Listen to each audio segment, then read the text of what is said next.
As always, some motivation, some inspiration, and perhaps today, a different way at looking at things. This is what excites me about life, and I like to share on this podcast.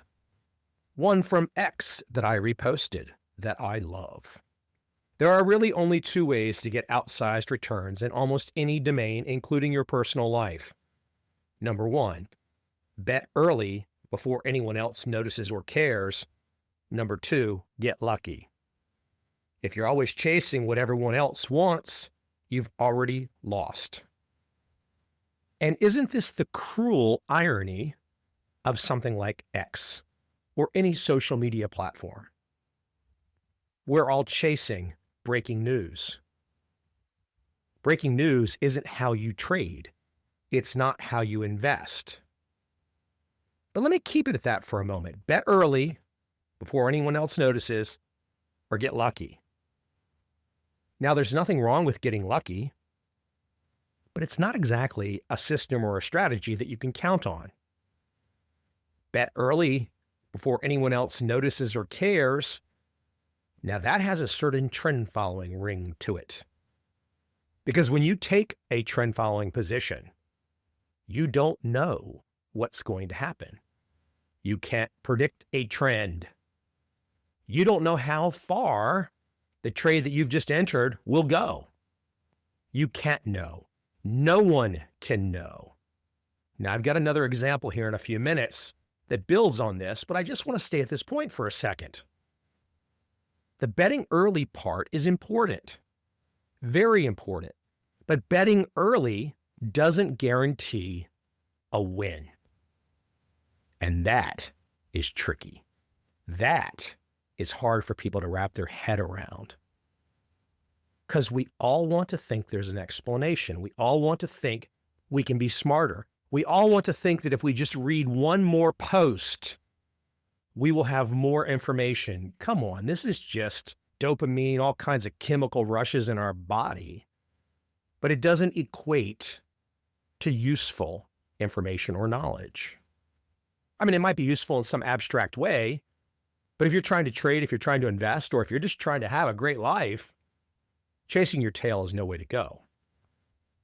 But that still doesn't obscure the fact that this guy's right. You got to bet early or you got to get lucky. And I'm going to paraphrase from an American politician. I don't care if you disagree. If you disagree with what I just said, I don't care. Why should I care? I don't. Now, the people that understand what I just said, talking about getting it early or getting lucky, they get it, and they know why I don't care. But if you don't know, that's incumbent upon you to start your search, to start looking, to start trying to figure things out. How does the real world work? Here's a way to think about how the real world works from author James Clear. Quote, "You don't need all the answers right now. New paths will reveal themselves if you have the courage to get started." End quote. That sure sounds like trend following too. You don't have all the answers right now, but you still take a position. Or you still start.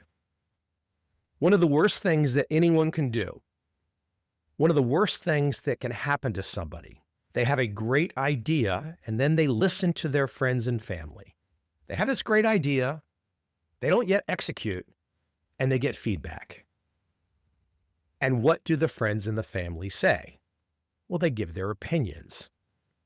And since most people don't really take big risks in life, usually this feedback from the uninitiated is their perception of how whatever your idea might be will go wrong. And they don't have a fucking clue. And here's where it gets interesting.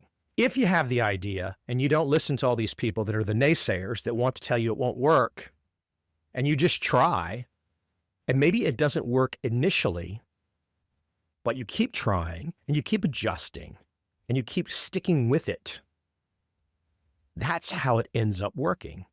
So the idea that somebody can sit out there, hear your idea before you've even executed it, and give you useful feedback when they have no track record themselves of executing, you don't want to do that.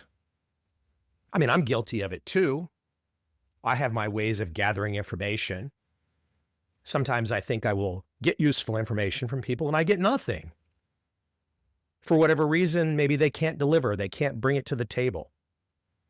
Maybe it's a competitive situation. Maybe there's envy involved. I don't know. But I love ideas and I love executing ideas. That's what makes me go. So if that's what makes you go, we're going to have a lot in common. Now, I mentioned an example coming up in a few minutes, just a few minutes ago. And it's this example. I posted, for me, the greatness of the Market Wizards books are the trend followers, especially the first two books. They are the stars. Now, for those of you that don't know, the Market Wizards books were written by author Jack Schwager. He's been on my podcast many times. The first two books, The Market Wizards and The New Market Wizards, are pretty much trading classics. And I've said it on this podcast, I'm lucky that Jack did not name these books Trend Following, because both of his first two books featured a significant number of trend-following traders.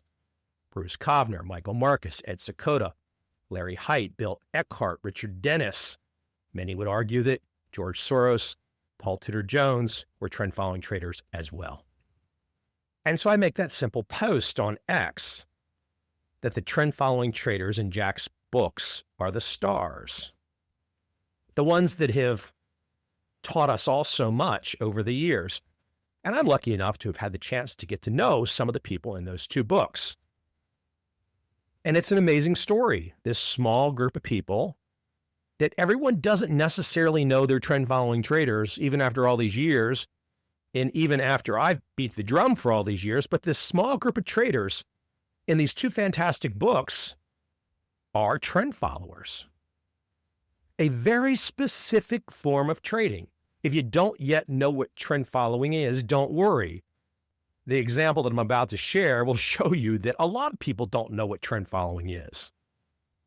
So I made that post, and I get a reply from somebody. One of those people I will affectionately call the reply guys. He says, most people will agree that trend following is sensible, but they will then struggle to define the trend, ! Now, most people will not agree that trend following is sensible. Most people don't know about trend following, so that is wrong right out of the gate. It's 2025. Most people have no idea what trend following trading is.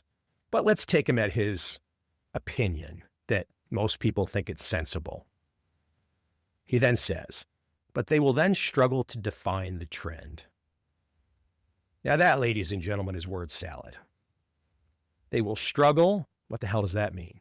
To define, what the hell does that mean? The trend. I don't know what that means either. So I replied, if they lay it out like you, indeed, they will struggle. Now, of course, I'm out there giving some punches and some kicks to people that are saying things wrong because social media is a stage.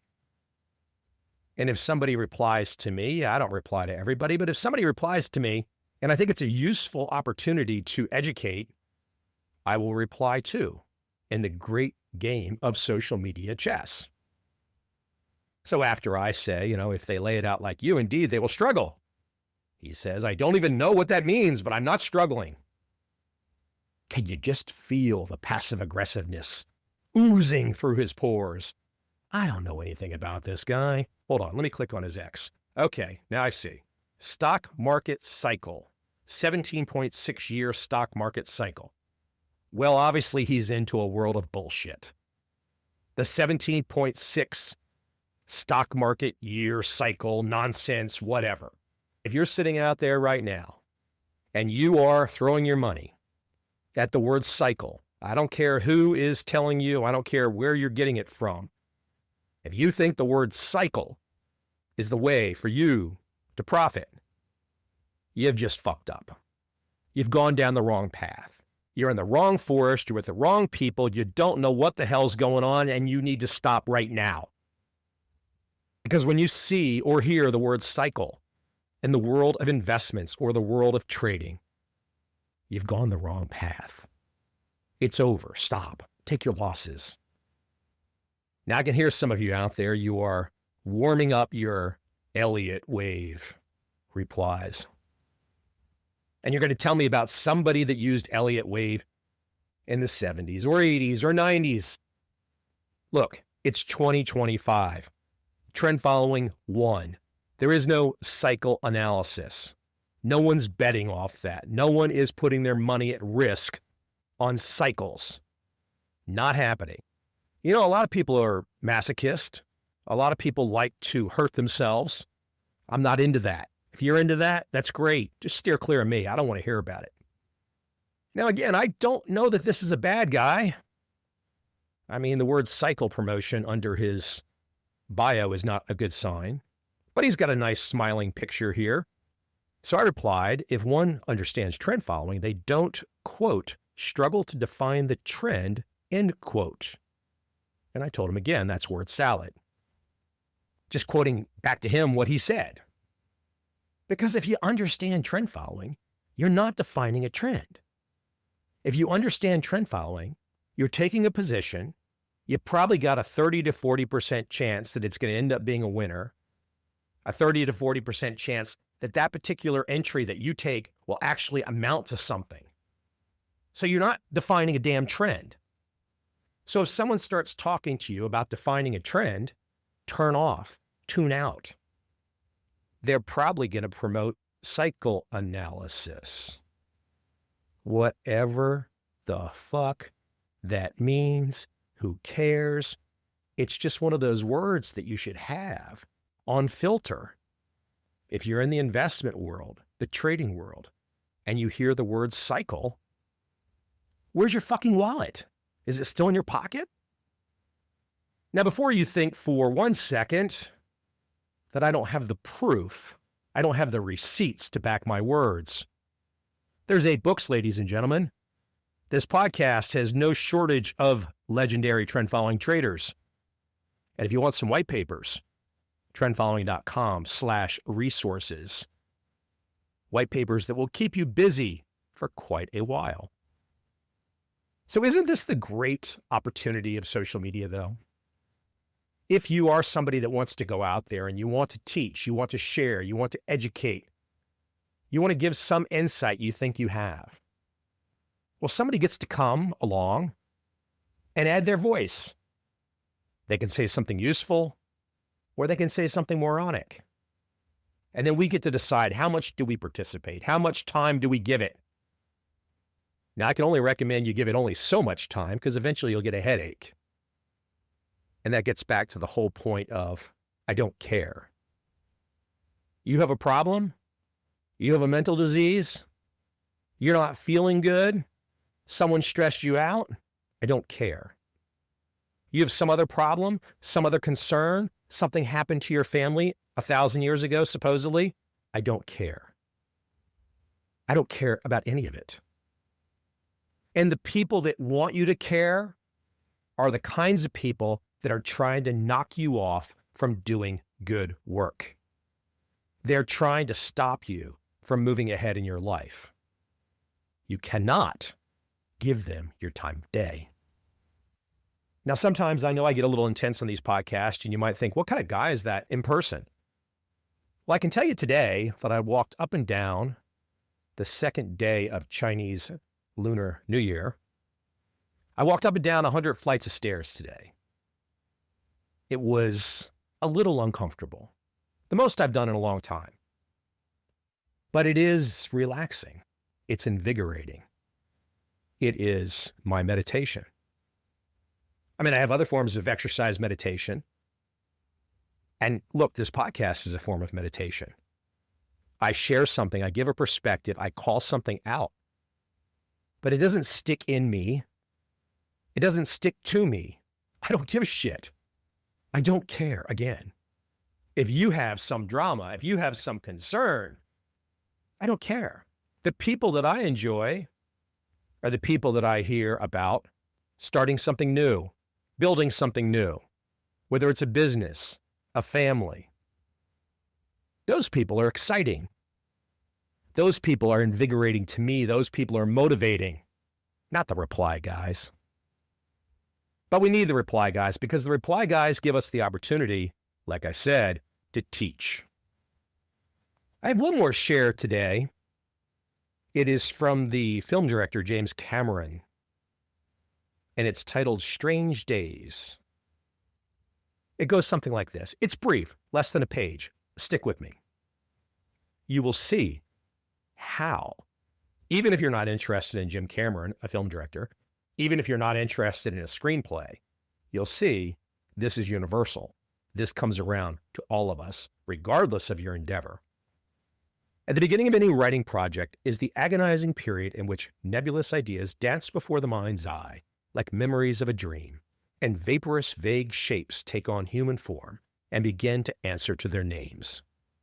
Trying to will a world into existence, I circle around it, nibbling at the edges, writing notes about the social infrastructure, and expounding to no one in particular about the themes of the thing. Then slowly, a change happens. Without warning, it becomes easier to write a scene than to write notes about the scene. I start sticking words in the mouths of characters who are still mannequins, forcing them to move and to walk. Slowly, their movements become more human. The curve inflects upward, the pace increases, the characters begin to say things in their own words. By the end of this period, I'm writing 10 pages a day. The last day becomes endless, often stretching round the clock to the following noon. The curve becomes almost vertical as the thing seems to come alive. I become a witness only, a court reporter, getting it down as fast as I can.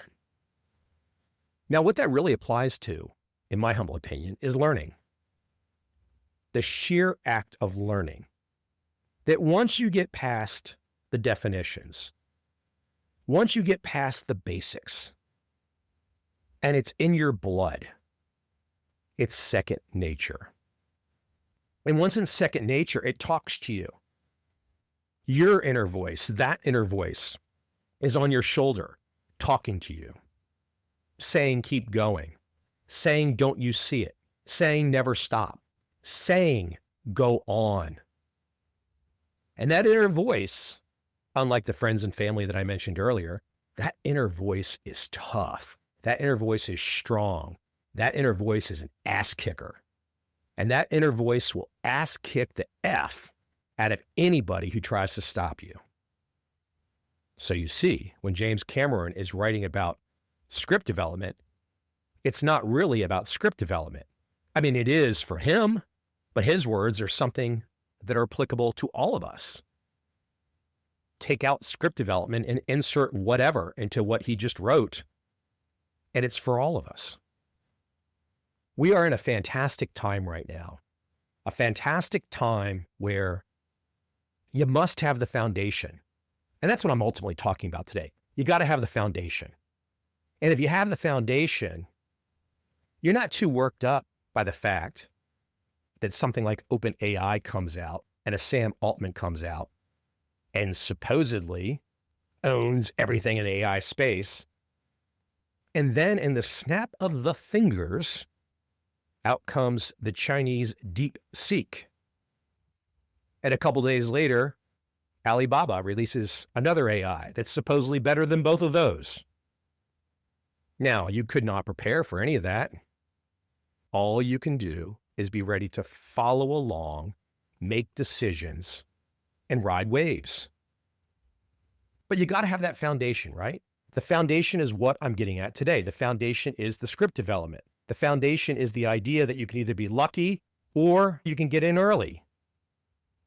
But you need a set of rules to do this, whether it's for trading, investing, or just life. You need an approach.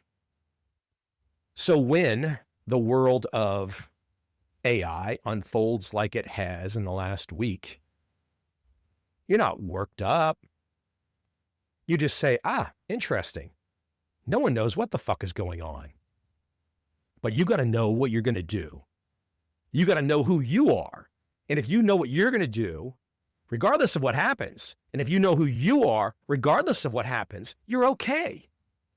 Now, if you don't know, if you're just blowing in the wind, and I hate this term, If you're just an NPC, look it up if you don't know what an NPC is. You should know by now. Essentially, it's a form of a lemming, those rats that jump off the cliff and die into the ocean. I hope I've said something today, though, that gives you some inspiration to go dig or gives you an understanding, a new perspective. Maybe I'm just a meditation back to you. I mentioned that I have my forms of meditation. Maybe if you hear my words, they offer some solace, some meditation back in the sense that you can say, hey, I'm not the only one that thinks this way. There's other people that think this way. And guess what?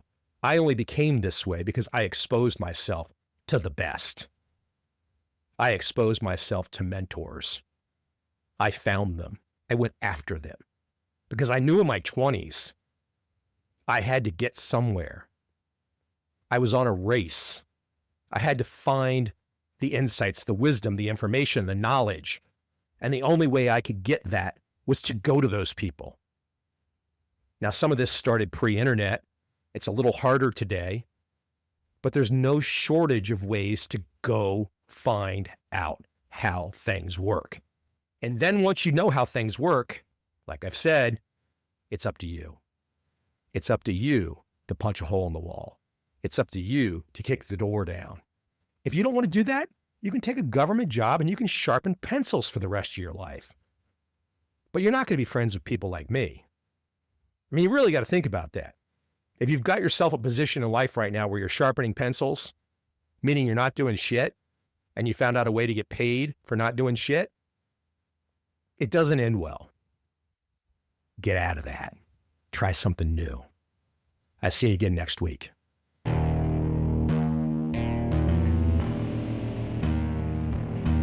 I see a time when those awake will understand how to make money in up, down, and surprise markets. Whether new trader or experienced, college student or financial advisor, protecting against a crash or just trying to make a lot of money, trend following offers everyone an answer in uncertain times. To get started immediately, send me an email, michael@covel.com. I will send you the right trend following steps to take along with my free video. But if you want to buy and hold, trust the government and trust Wall Street, this is absolutely not for you.